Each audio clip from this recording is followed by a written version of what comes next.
Welcome to your Artsy Girl podcast. I am your host, Christina Querrer. This is a podcast about art, poetry, and anything about creativity. Sit back, relax, and get your dose of brain food to get your creative juices flowing. Hello, everyone, and welcome to episode 5. Today's guest is Luisa Igloria. And I will go ahead and, as usual, open up with her short bio, and then we'll go ahead and proceed and learn a lot more about her work and her past accomplishments and also her creative process and philosophies. Luisa A. Igloria is the winner of the 2015 Resurgent Prize, UK, the world's first major award for eco poetry, selected by former UK Poet Laureate Sir Andrew Motion, Alice Oswald, and Joe Shapcott.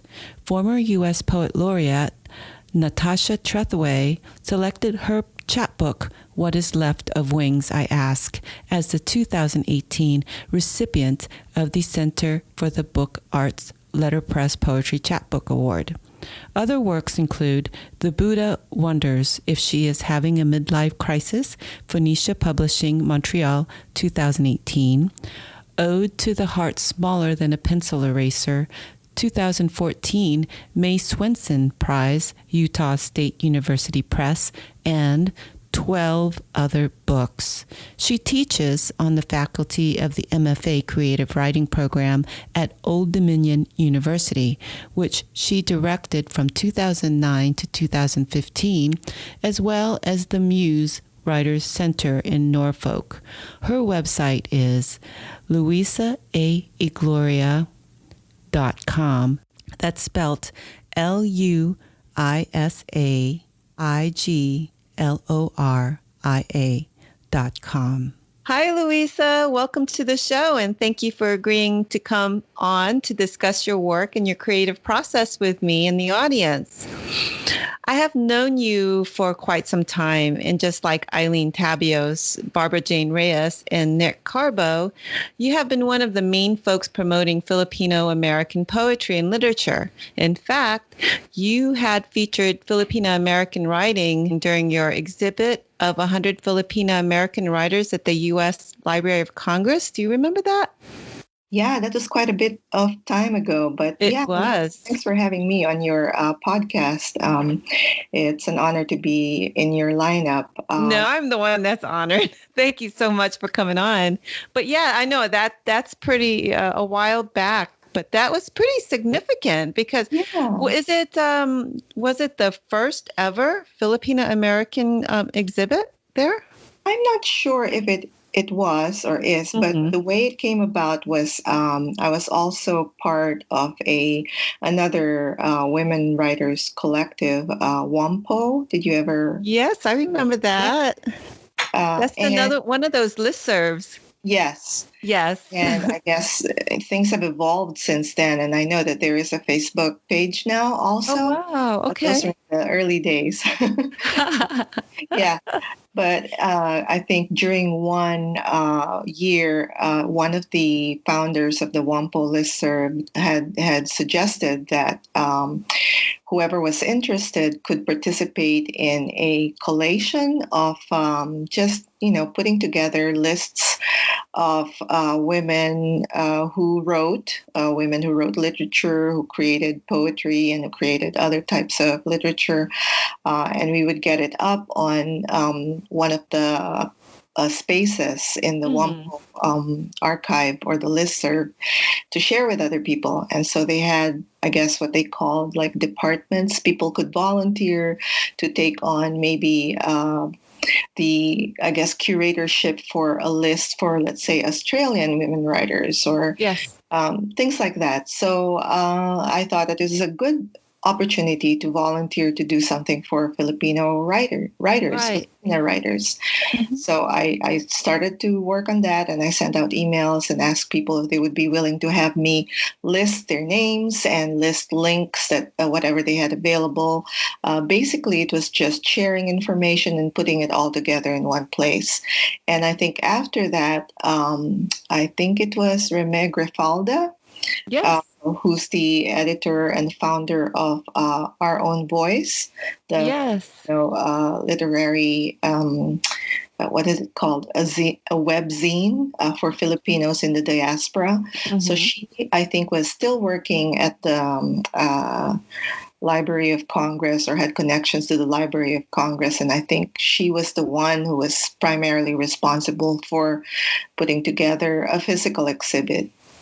Yeah, that interests me a lot. I mean, it's how, the ideas come about and then the execution of it. And it's the networking that Yeah, happens. yeah. That's really important, especially, promoting other works and, of course, Filipina American writers. And I'm so proud and honored that you have included, me as well. And it's been, I don't know, what was it? What year was that? Like in early Oh, 90s or early 2000s? yeah, I can't remember now, I honestly. know, and it's one of my earlier works, so it's kind of so I've kind of evolved a little in that sense too. Mhm.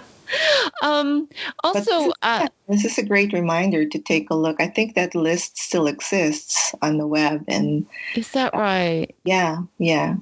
Yeah, and because now that you mentioned Wampo, I mean, I remember being on that listserv and watching it, grow and evolve.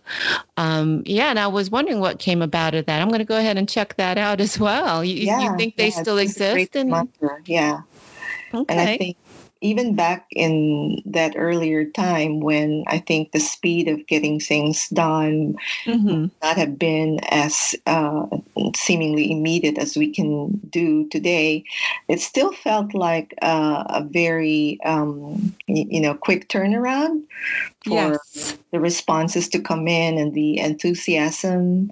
I think that not just writers participated, but also editors and publishers, because I Wow. wanted to include women who wrote in the earlier, like pre-colonial times, like Leona Yes. Tolentino, and Yes. yeah, Yeah, and well, it's you think of Library of Congress. I mean, that's a pretty big deal. They do like to do the archiving of, you know, national projects and things like that. Mhm. So yeah, I mean, you were spearheading that, and that's amazing. And I just wanted to mention that because I thought that was really significant. You Mm. know. Oh, I was just going to say, but 100 seems like a really limited number, because, Mm-hmm. of course, it's more than 100 Of Filipinos course. who are right. Yes. But just going by the limitations and the constraints for how they set up going about this project, we were all doing this nice round 100 number. Yeah. Well, of course, it's one of those list things, Yeah. you got to come up with some kind of Hmm. round number. Hmm. So you come from Baguio. You were born there. Am I correct? I lived in Baguio most of my life, but Ah, actually I was born in Makati, which okay. is, well, at a time when Makati was still a province, and it was, well, a city, but it was not yet part of the greater Manila metropolitan system that we I know today. see. Okay. And my parents moved from Quezon City, which is where we were staying at Hmm. the time, to Baguio when I was just shy of my third birthday. Oh, wow. And my father Okay. had gone to Baguio to take up a new job there. Uh-huh. And yes, for health reasons also. He had asthma. And I think Hmm. the mountain air proved to be much better for his health than Hmm. living in the city in the hot, dusty. Oh, uh, yeah, I remember.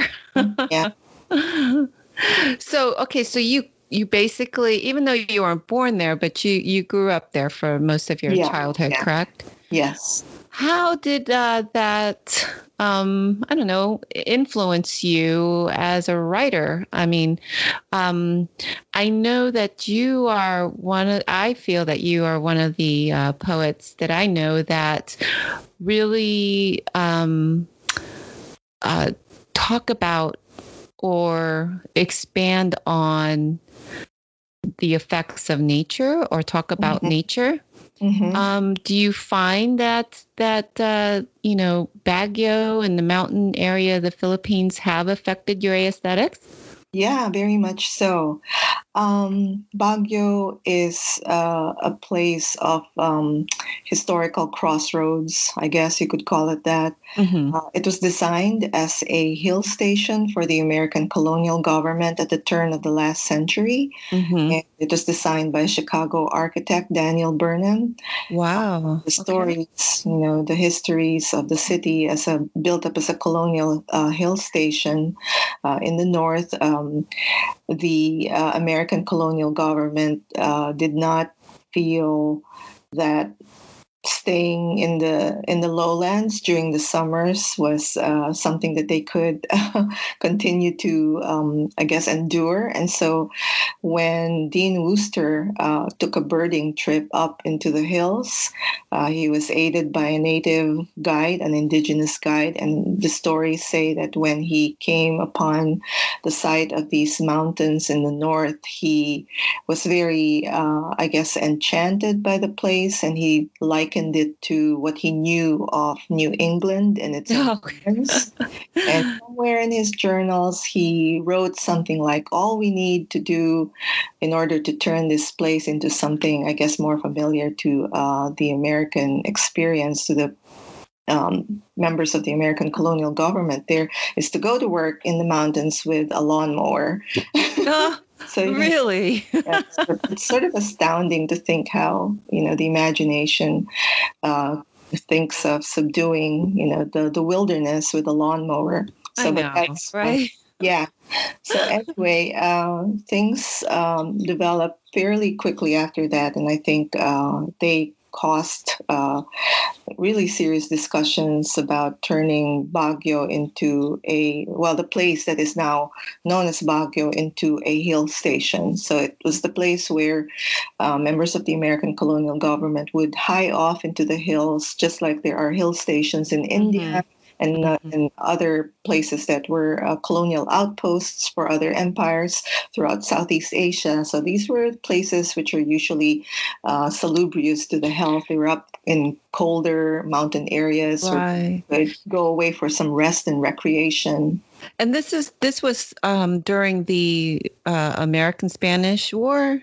Uh, Shortly That era. after that, yeah, around the 1900s. Mm-hmm. Mm-hmm. And so it became a chartered city shortly after that. And so people began to build roads into the hills. And I guess if you read the histories and compare the rapidity with which the American colonial government was able to infiltrate this region in the hills, in the mountains in the north, the Cordillera region, which had for a long time been almost impenetrable to the Spanish colonizers. And, there's stories about how the Spanish would say things like, well, it's too hard to get into those places, so we'll just say, we can't do a census over there. We'll just say nobody lives there, or stories Right. like There's that. so much history there because Yeah. not only that, but during World War II, I believe the Japanese army, Imperial Army, actually retreated to the mountains there, and that's where they, what do you call that? Threw in their white flag, and yeah, there's just so much history of war, Yeah. tragedy. Yeah. Back though to something you said about, your question about has this sort of background influenced the way in which I write about place, write about nature. I think it's not just about nature that I write about per se, because I certainly had no vocabulary before the arrival on the scene. Today, we hear as a fairly common thing terms used like environmental writing, Sure. poetics, but I really did not apply those terms to what I did, although I think I have been doing those things for a long time, I guess. But the way I look at it is that place figures substantially in the things that I write, and writing about place is not just writing about nature, but about the ways in which histories are Mm-hmm. enacted upon physical landscapes and thereby also affect the people that live there or cross through those places. Even if you pass through only, you can't not be affected by place and the ways in which histories reverberate there. So Baguio, as it was turned into a colonial hill city, hill station, there are so many markers of the American colonial presence even now. The street names, there's Cabinet Hill, there's Session Road, which is the main road in Baguio City, and it was named Session Road because the American colonial government held their sessions there Mm-hmm. in the summers. And, there's Malcolm Square, and there's all of these names that even if I was not fully conscious of them when I was growing up, I realized, especially after leaving the Philippines and coming to America, that the encounter with America is something that prefigures even one's physical displacement from Mm-hmm. place. So it's kind of fascinating to think about how that all works. And yeah. Yeah, and I think that is one of the common themes in most of what I find in Filipino American writing is that sense of place, particularly when we talk about the Philippines and not, because it's like for me, to separate history from, having lived there, being born there and lived there. Like when I was my mom's hometown is in Dagupan City, and Mm-hmm. Tonoligan Beach Mm-hmm. is where the statue of General MacArthur Mm-hmm. is. So that part of history, I remember growing up seeing that's Yeah. Yeah. statue, and being a military child, U.S. Air Force, it's nothing but growing up there. In fact, I've written poems about Mm-hmm. my remembrance as a child being told not to pick up digging around the playground in case you might be picking up some bullets or shards or Yeah. things like Yeah. that. So, yeah. So the sense of place and history, Yeah. I can totally, relate to that, and I see that in your writing as well. Mm-hmm. Um, now, out of all, when I read your bio, your latest publications and everything, and it say that you have at least 12 books of Mm-hmm. poetry. Am I right? Right. 12? My goodness. Out of all of your accomplishments and publications, what are you most proud of out of Oh, all that's that? a really hard question. I Like know. asked who is your favorite child, which It's is like, what is really your favorite unfair, song? right? Or who's your favorite child? It's like that story. Right, right. I don't know. I think each book, I have three chapbooks also by now. Mhm. Each book or chapbook, each publication, I think to me signifies different phases. I like to think of. I'm hoping my growth as a writer. Mhm. Each book also perhaps may show something about the specific kinds of engagements or things that I was obsessed with, maybe, if you want to put it that way. At the time I was writing these books, for instance, my 2009 book, Juan Luna's Revolver, Yes. is one that I also did not really anticipate moving towards, but then uh, several things kind of, I guess, conspired to move me in that direction when I was in grad school. When I was doing my doctoral program Mhm. at the University of Illinois in Chicago, I had written a number of papers about, Cordillera culture and the literature that also is something that I have had occasion to study from that region. And then I wrote papers and essays about, for instance, the indigenous Filipino bodies brought to the 1904 World's Fair and Exposition in St. Louis, Missouri. So I had Yes. papers and looked at things from a sort of theoretical and analytical point of view. But then after my graduate program, I realized, well, I haven't really written anything in terms of poetry in regard to this body, this subject matter, and it still continued to fascinate me. And also, I guess, learning more about things like the stories of how Filipino expatriates in the time of Jose Rizal and Juan Luna. These were Filipinos who had acquired some degree of mobility and had gone to Europe in order to mostly to further their studies and to also see the world and travel.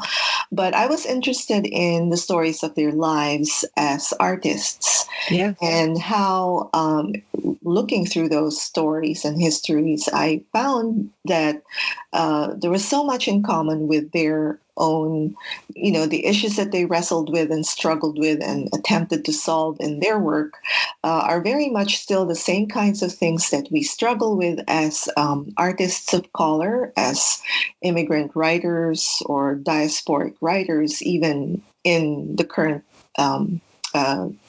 even today. Mm-hmm. So Juan Luna's Revolver grew from those kinds of, I guess, instigations, and it just proved to be such a profoundly satisfying quest to find out more about the indigenous bodies at the fair, the World's Fair. And, coming to live in Norfolk, I found some other sort of, I guess maybe there were signs saying, you got to write about this because look. Wow. Wow. Signs. Interesting you say that. Yeah. Signs. And Yes.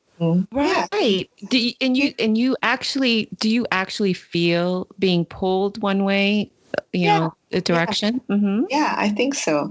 For instance, here in Norfolk, when we first moved here 20 years ago, for me to start teaching here at Old Dominion, there is a local ice cream shop, and it's also a sort of, drive-in diner, kind of, old-fashioned. You pull up in a slot, in a parking lot, and somebody comes to take your order.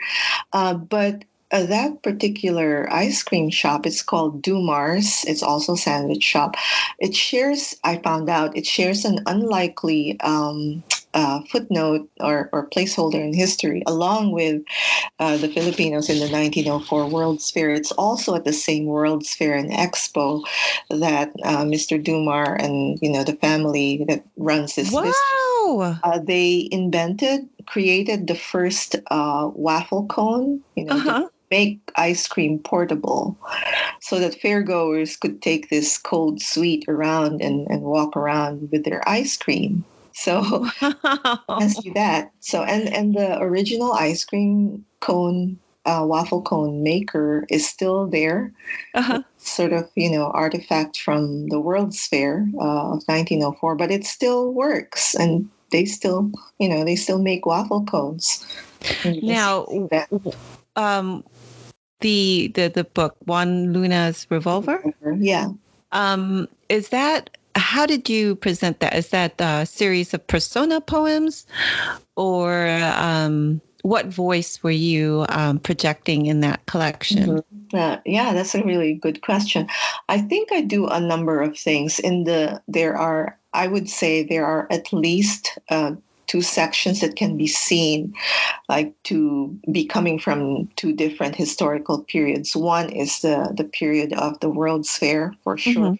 I have like a sonnet sequence of sorts inside of that book, which looks at the World's Fair, and there are some persona poems in that. But I also deploy a narrative voice, which to me feels like a speaker who is doing some sort of time travel almost. Wow. Doing this thing which I spoke about earlier, comparing, the situation of the speaker in the present moment and what she experiences in terms of trying to navigate the world as an immigrant, as a woman in the diaspora, and considering the plight of those 1,100 plus indigenous people who were brought to the fair in order to serve as live exhibits. And the other, yes. I recall reading that too. When you say indigenous, not just from the Philippines, right? It's like from all over. yeah, I have to say that is quite an ambitious feat because, when I think of body of a collection of poetry, most times, I mean, there are some who work under those premise that you have. Doesn't have to be, like in novel form to tell history, right? oh no, no. Or film, but to employ, like what you did in this instance, different narratives. Yeah.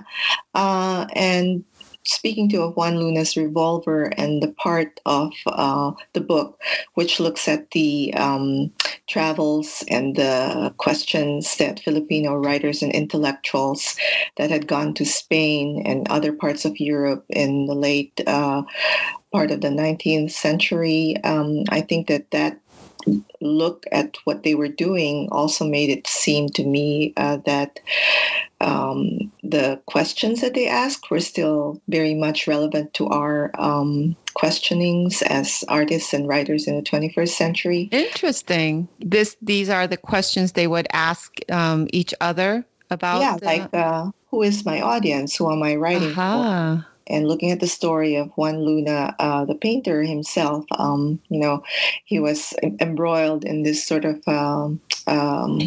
he had a volatile temper. It said that he was very jealous of his wife, and he thought that she was having an affair with a Frenchman. But again, when you think about that, you're thinking about, well, he must have really felt the anxieties of someone in a different cultural environment, feeling, somehow less than, of course, vulnerable. Yes. People would stop them in the streets and remark upon how brown they looked or how short they looked, or, thinking of the trial, the court case. The judge had dismissed the case against him because they said that people like him from countries like the one that he came from were prone to run amok anyway.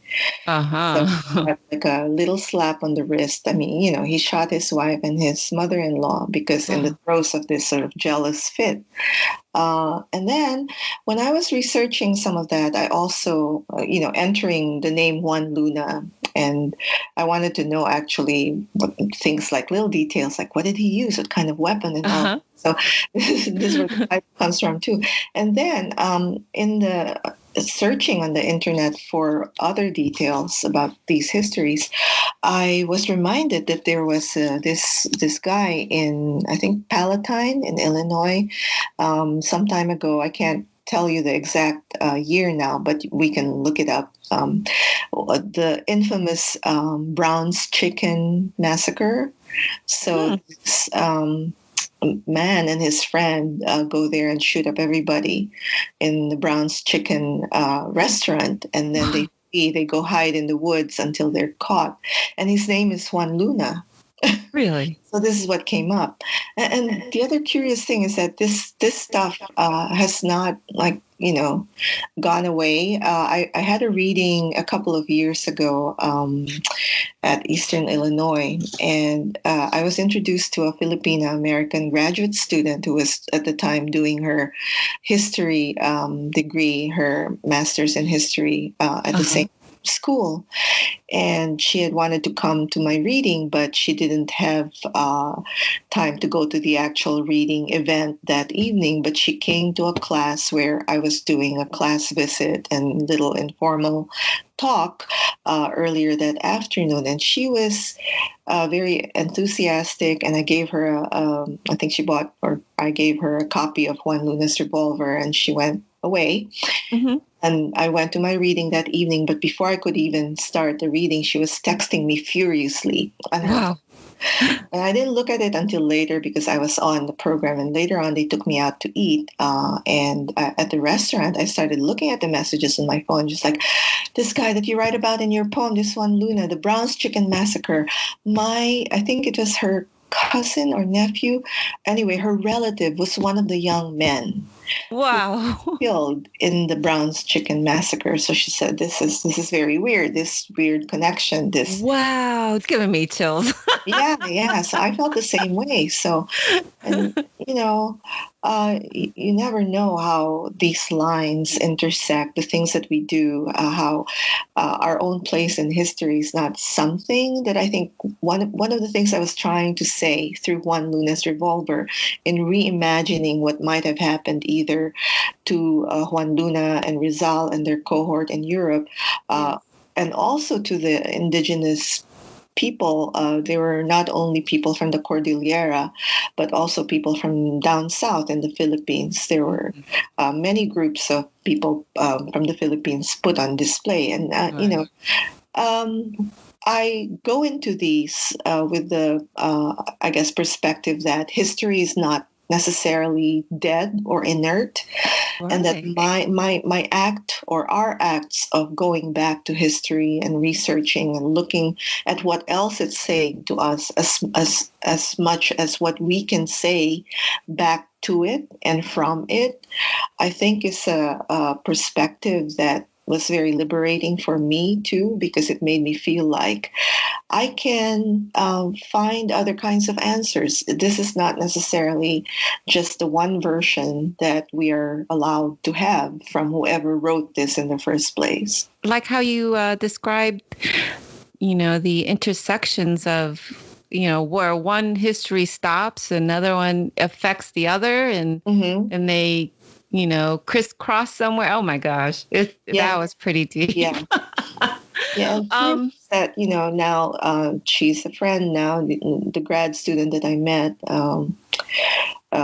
Myrtle, when I mhm. had that reading down there, and she texted me about her family stories. And Wow, that to me was proof that these things are not dead. They reverberate. I guess we just have to listen. absolutely. Well, I dabble in different art forms. Oh yeah, visual arts, music, yeah. such and such. Well, But so impressive. interesting. Dance too. Oh, thanks. You also, because I've seen your drawings; they're amazing. And Oh, thank you. so, do you, how long have you been drawing? Oh, I guess since I was a child, I had a pretty, I guess, by Filipino standards, I guess I had the pretty, standard upbringing where your parents want you to learn as much as you can learn, and they stick you in all these classes. I had music lessons from the age of 3. I had Wow. dance lessons. They put me in drawing and painting classes on the weekends, and at the time those things were quite affordable. And even in my elementary school, many of us children would take like maybe half an hour out of our home economics or work education classes to go down the hall to take a piano lesson or a music Mhm. lesson with one of the nuns. And so just sort of, the de rigueur, I guess I took it for granted that this is just what we did. And so I guess the seeds were planted early, and I learned to read very early too, at the age of 3. And I think Wow. just my parents pushing me towards these things made me naturally inclined afterwards to seek them out on my own. So I've always been drawing or writing or reading, or I guess they took me to shows also. They would sneak me out of school in order to, like, I So, remember. is Yeah. it is it is it safe to say that your parents were actually a lover of the arts too? It Oh yeah, sounds they like. were very much so. Like I was saying, they would sneak me out in order to, and it can be anything. Like I remember in the movies, the the musical Showboat was playing, and they Yeah. snuck me out early from school in order to go watch that, and they watched it too, or they would allow me to stay up past my bedtime because they thought that I should Oh. to watch one of the Russian ballet companies was in town, and they were able to score tickets, and they're like, let's go. And, I mean, I wasn't really very aware of what was going on, but I drank it in. And I guess all of those things leave an impact on you. I didn't have that artistic background growing up as a military child. It was more kind of like blue collar worker type mentality.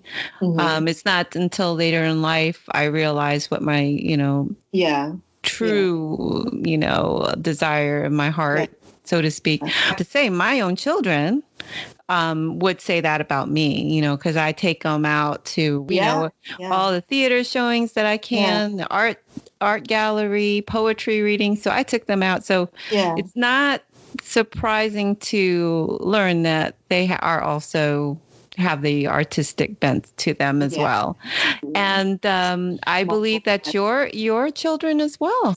I guess part of that is modeling to after what my parents did for me. Mm-hmm. And I want to say too that, growing up, we weren't wealthy. I guess we were, usual class.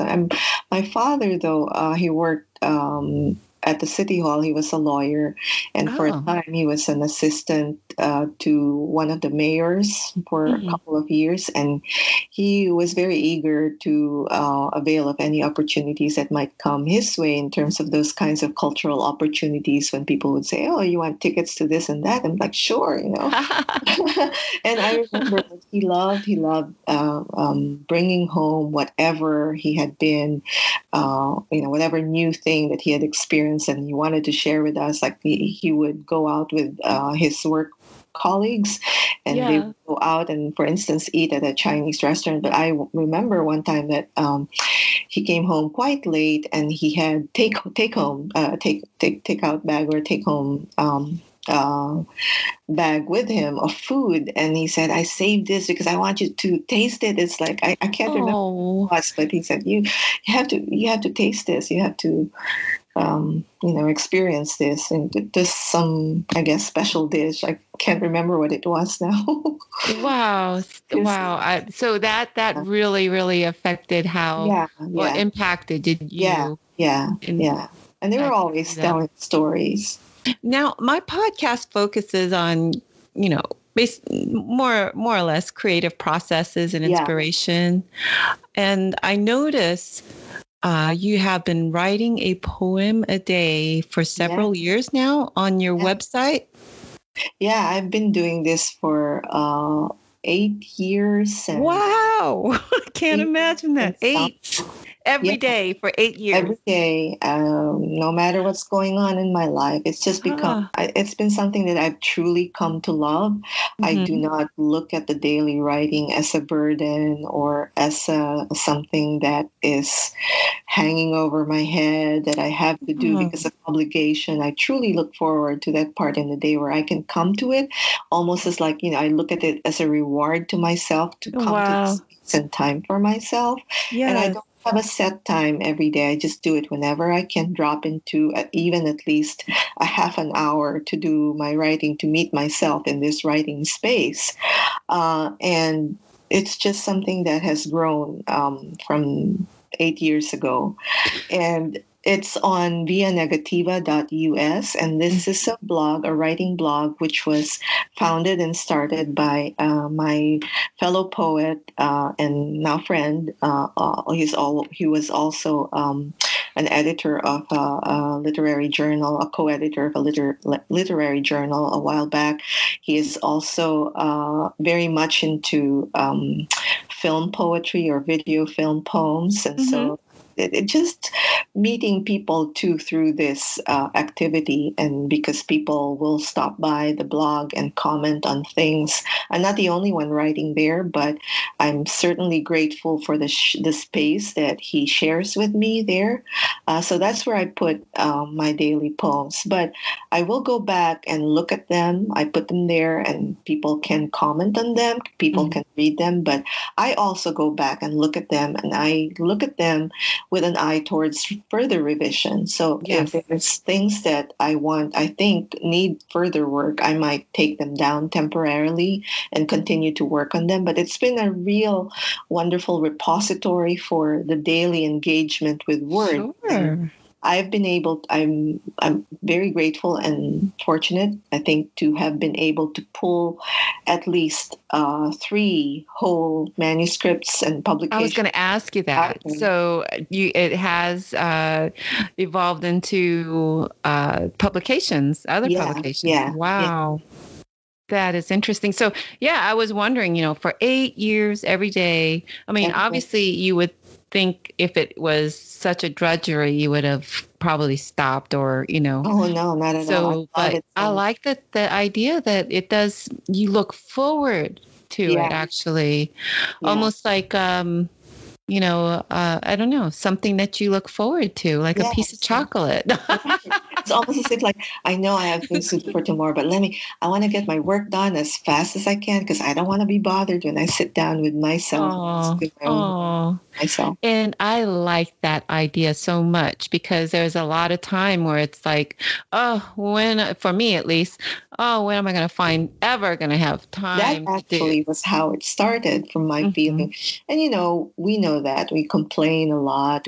Yeah. We're very unhappy when we don't have enough time to feed that part in Yes. ourselves, Yes. our lives that Is there a particular time or you um, just, not there's no set time, but I okay. noticed that during the regular semester when I have a full load of teaching plus some, I tend to write mostly late at night when I'm done with everything, and Hmm. it loosens up a little bit when there's not too much on the academic calendar. Like in the summers, I find that I'm writing more all over the place, during the day. Hmm. Uh, it's just a function, I think, of the other rhythms that we Sure. attend to in our own lives. Sure. Now I find your work to be spiritual. I mean, I come in there, I read your work, and I feel Hmm. so calm in there was, and I see a lot of resemblances in your work to classic poetics. Hmm. You do reference a lot to the classics, Yeah. and a lot of references to Eastern philosophy, such as Buddhism. Are you a practicing Buddhist by No, chance? I'm not. I Okay. was raised Catholic. Mm-hmm. I still go to mass, not Mm-hmm. as regularly, but I do come from that sort of spiritual background of formation. Mm-hmm. And even if I might not, do all the requirements, I guess, I still feel very much influenced by that background. Um, I'm also attracted to Eastern philosophy, such as Buddhism, as you say. And I think I read mostly, the things that come across my desk, like the articles on magazines like The Sun or Tricycle Yes, I love the in sun and tricycle. general. Mm-hmm. But I'm very attracted to that idea of seeking a more holistic and balanced way of living. And I think that we are all searching for the same things at heart. Uh, Mm-hmm. and I like the way that the Buddhist philosophy analyzes things like desire or Mm-hmm. things like suffering.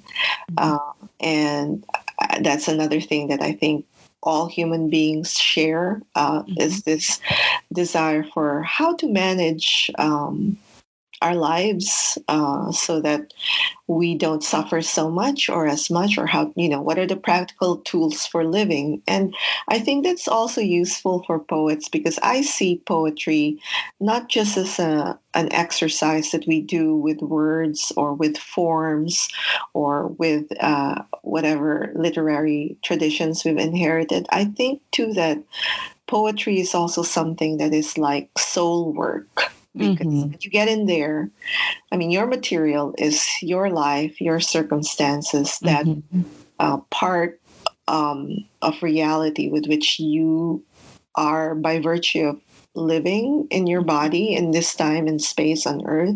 This is the thing that you are allotted. This is your material.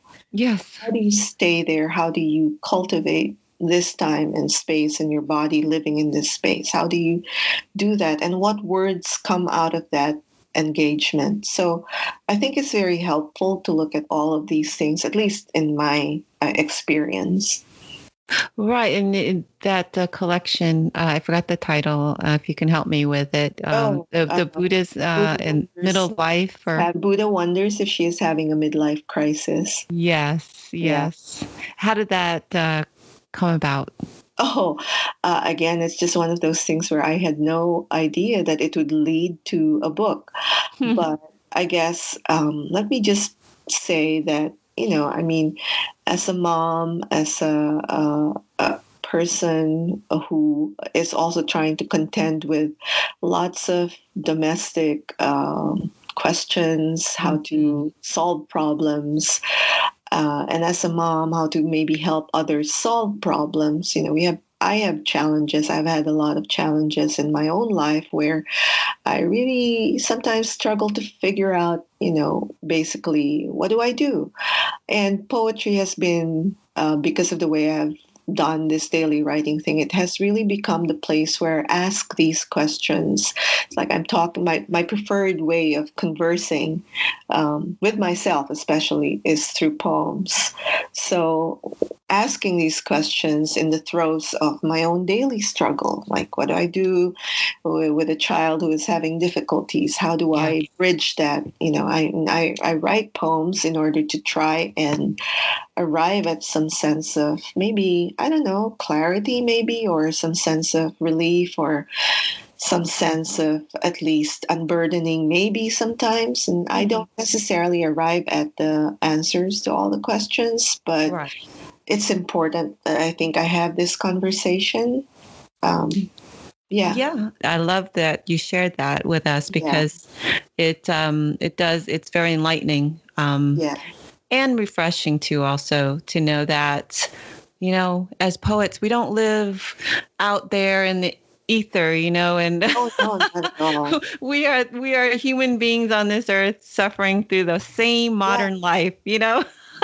And it's not, poetry is not just therapeutic or cathartic, although you'll hear there's a lot of talk about that experience too, and sure, it's there, but it's not the only thing. But really, I think it's just trying to figure out things, and the language of poetry being one way to try and have those conversations, including the difficult conversations that we might not be able to have otherwise, either with ourselves or with others. I mean, there's depression in my family too, and I've had children who are afflicted with it.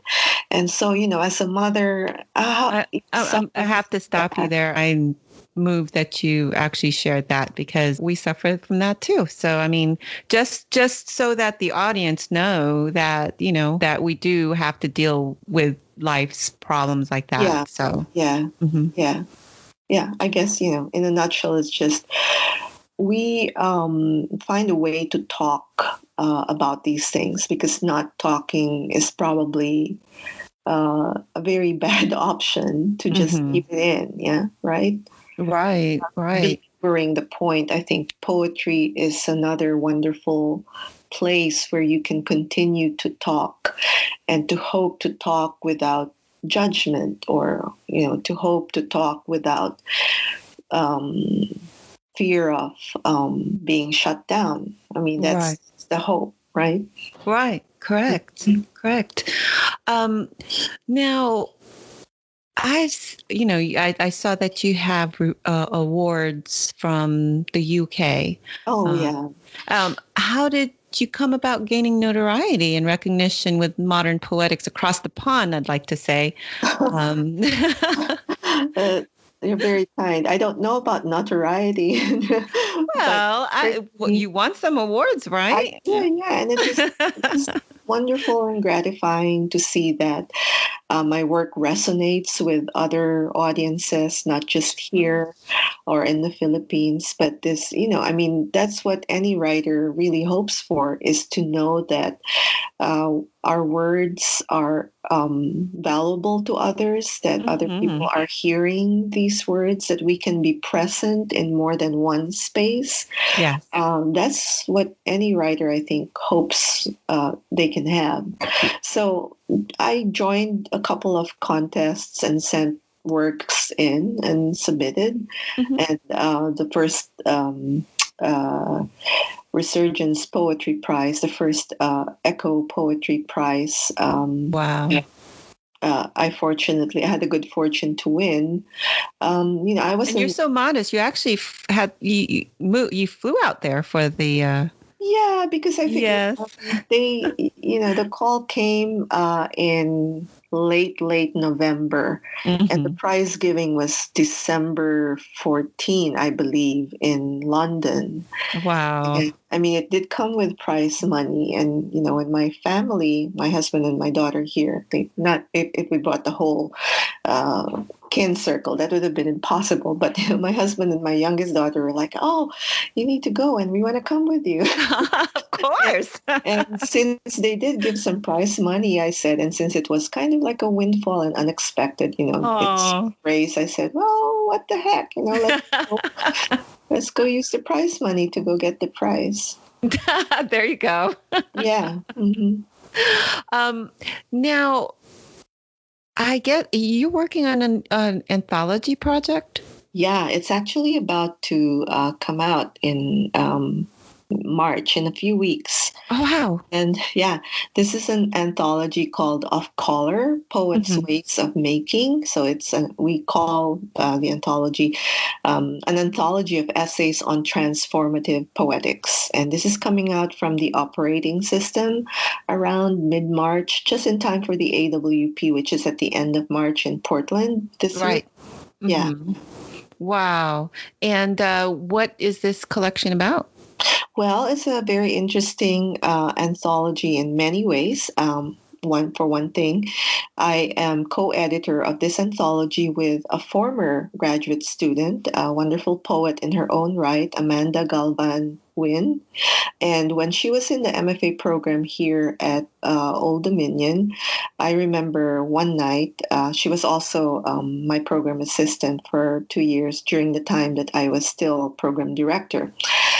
She came to my house for something, and I think we had dinner, and we were talking about other things. And she sat down and she said, well, I'm having these issues about finding enough sources on craft written specifically for or from the perspective of poets of color. And she said, did you ever have that problem? And I said, yeah, I had the same kind of problem when I was in PhD school.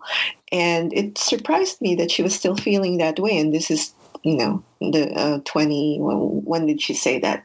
2 years ago, I guess, in 2017, I guess, when we started working on it. And we just looked at each other and said, well, why don't we do something about it? So we sent out a call. We talked about how to visualize this anthology. And basically, we asked certain basic questions in the anthology, like how do poets of color come to know what they do about their art and practice? Because it's my and our thinking that it's not something that just comes out of what we learn in academia. It's something that comes way before that. So then how do we learn from and teach others? And what does the relationship of what we know have with other conditions extending but not limited to publishing and mentorship and pedagogy, friendship, collegiality, and possibility. So things like that. And when we sent out the call, we were very excited to see how enthusiastic the reception was. And so in this book, we are excited to have Maider Vang do the foreword. We have 15 wonderful writers, including Craig Santos Perez, Ocean Really? Sasha Yeah. Pimentel, Ching Chen, Ernesto Abetia, Tim Siebel, Yeah. Khadija Queen, Ramika Bingham Risher, Kenji Liu, all these wonderful writers who were so eager to share their own experiences Mm-hmm. with the same subject area about what are the crucibles in which their sense of a poetics was first formed, and how does their experience of being writers of color maybe uh, accentuate those experiences in very unique and specific ways, and how does that affect their notions of how to pass on what we've learned of poetry and poetics to other writers who are sharing the same kinds or similar spaces as we. So that's interesting that, you guys have constructed this whole anthology Yeah. discussing about those questions that, Yeah. writers of color Yeah. do, talk about and think about. Yeah. And we're not making any claims of presenting any definitive theoretical or Sure. other perspective about this or anything Sure. prescriptive. It's But just having the conversation yeah, about yeah. it. Like a Mhm. collective wish that we find strength and visibility, um, help each other to not replicate the systems that can often play the game of divide and conquer and turn us against each other. Instead, we want to Yes. hear from Yes. other people about the most strengthening and instructive and wonderful stories of formation that made an impact on our writing and who we are as writers, and as whatever other selves are intrinsically connected and organically connected to the things we do when we write. And where can the audience pick up this anthology? It's now available for pre-order from the operating system. So if you Mhm. just Google the operating system and look for our anthology, Off Color Poets' Mhm. Ways of Making, you will find the link to be able to make the pre-order as soon as now. And will you have it at the AWP We too? will. We will be Oh, bringing good. some copies to AWP, and there are a number of launch events that are already shaping up. I know that Amanda is going to be doing one in Texas, in Houston, Oh, I believe, and then I'm doing one here in Norfolk in April. And there are awesome. writers who are joining us, one from New York and a couple of other writers from elsewhere. So just looking for other opportunities to help spread the word. And, this is just coming out in March. So we've only just started to shape other kinds of events that we're looking forward to doing throughout the year. And if there are folks out there who would be interested in using this as a teaching resource, we would Yeah. be so thrilled for you to consider us. Absolutely, absolutely. Well, I certainly will get a copy Oh, because thank you so much. definitely. Well, Louisa, once again, I'd like to thank you so much for being my featured guest today. And along with everyone I've interviewed so far, I plan on seeing you in person one day. Oh, It's on my list. looking forward to that. Thank you so much. Yeah, sorry we missed each other at the AWP this past year in Yeah. Tampa. Yeah. But I It'll wish you, happen. It'll happen. I know it'll happen. I know, it's got to, right? Yeah, for sure. I All right. wish you continued success in all you do. And thank you again. Thank you Same so to you. much. Thank you. Well, everyone, this is it for the show today. Please tune in for our next featured guest next week. In the meantime, have a creative and productive week. Bye.